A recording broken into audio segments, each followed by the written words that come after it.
The daily kindness. The morning air in downtown Chicago carried the crisp promise of autumn, with golden leaves dancing along the sidewalks and the scent of coffee drifting from nearby cafes. Emma Matthews walked the same route she had taken every day for the past 6 months, her worn sneakers making soft sounds against the concrete as she made her way to the small diner where she worked at 23. Emma carried herself with a quiet determination that spoke of someone who had learned to find strength in life's challenges. Her long blonde hair was pulled back in a simple ponytail, and her gentle brown eyes held a warmth that seemed to touch everyone she encountered. She worked the morning shift at Mel's Diner, serving coffee and comfort food to the neighborhood's regular customers, earning just enough to cover her small studio apartment and help support her younger brother's college tuition. Every morning, Emma's routine included a stop at the corner of 5th and Main, where an older man sat quietly on a bench outside the old bank building. He appeared to be in his 60s, with silver hair that caught the morning light and kind eyes that held stories of a lifetime. His clothes were clean but worn, and he carried himself with a dignity that seemed at odds with his circumstances. The man never asked for anything. He simply sat on the bench, watching the world go by with a gentle smile for anyone who made eye contact. Most people hurried past without noticing him, but Emma had seen something in his quiet presence that called to her heart. "Good morning, Mr. Henry," Emma said softly as she approached the bench, using the name he had shared with her weeks ago during one of their brief conversations. In her hands, she carried a brown paper bag that contained a warm breakfast sandwich and a cup of fresh coffee. "Good morning, dear Emma," Henry replied, his voice carrying the refined cadence of someone who had once moved in very different circles. "You're very kind to think of an old man like me." "It's nothing special," Emma said, settling the food beside him on the bench. "Just a little something to start your day right. Everyone deserves a warm breakfast." Henry accepted the gift with the same grace he showed every morning, as if he were receiving something precious rather than a simple meal. "Your kindness means more than you know, young lady. Tell me, how is your brother doing with his studies?" Emma's face brightened at the question. Over the months, their brief morning conversations had gradually revealed pieces of each other's lives. She had told him about her brother David, a promising engineering student whose dreams of finishing college depended on Emma's ability to help with expenses.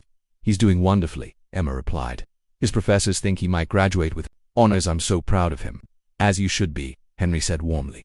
"And what about your own dreams? Surely a bright young woman like yourself has aspirations beyond serving coffee, however noble that work may be." Emma's smile faltered slightly, a shadow of longing crossing her features. "I used to want to be a teacher. I love working with children, helping them discover new things about the world. But college is expensive, and David's education has to come first." Henry nodded thoughtfully, filing away this information as he had done with every detail Emma had shared over the months. "Dreams delayed are not dreams denied," he said gently. "Sometimes the universe has a way of opening doors when we least expect it." As Emma hurried off to work, Henry watched her go with a mixture of admiration and sadness. For 6 months, this remarkable young woman had shown him kindness without expectation of reward or recognition. She had no idea that the man she fed each morning was actually Henry Matthews, one of Chicago's most successful philanthropists who had built a financial empire before retreating from public life. After his wife's death, Henry had begun his morning walks as a way to cope with grief and loneliness. Wearing simple clothes and sitting anonymously on street corners had become his way of observing the world without the complications that came with wealth and recognition. He had expected to encounter indifference or pity, but Emma's genuine kindness had restored his faith in human goodness. What Emma also didn't know was that Henry Matthews was David Matthews' grandfather. Though the two young people had never met due to a long-standing family estrangement, Henry had lost touch with his son years ago after a bitter disagreement about values and priorities, and had only recently learned about his grandchildren through a private investigator he had hired to find his scattered family. Each morning, as Emma spoke lovingly about her brother David's intelligence and potential, Henry's heart broke a little more. Here was his own granddaughter, sacrificing her dreams to support his grandson's education, while he sat on enough wealth to solve all their problems instantly. But Henry had learned that true character revealed itself not in abundance, but in how people treated others when they had little to give. Emma's daily kindness, offered freely to a stranger she believed had nothing, showed him the kind of person his granddaughter truly was. On a particularly chilly October morning, Henry made his decision. As Emma approached with her usual offering, he stood up from the bench with a gentle smile. "Emma dear," he said softly, "I have something important to tell you, and I hope you'll forgive an old man for not being entirely honest about who he is." Emma paused, noting something different in Henry's demeanor. "Is everything all right?" Henry reached into his jacket pocket and pulled out a business card, which he handed to her with trembling fingers. "My full name is Henry Matthews. I'm David's grandfather, and I've been looking for my family for a very long time."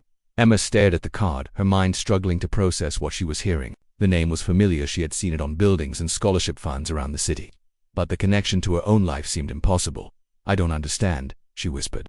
Your father and I had a falling out many years ago, Henry explained gently. By the time I realized how foolish our pride had been, he had passed away, and I couldn't find you and David. I've spent the last 2 years searching for my grandchildren. Tears began to form in Emma's eyes as the full weight of his words sank. In your grandfather.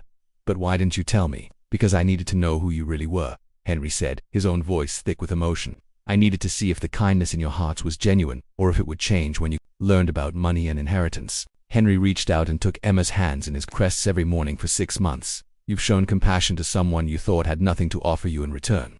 That tells me everything I need to know about the people you and David have become. I can't believe this is real, Emma said, her voice barely above a whisper. It's very real, my dear granddaughter, Henry said warmly.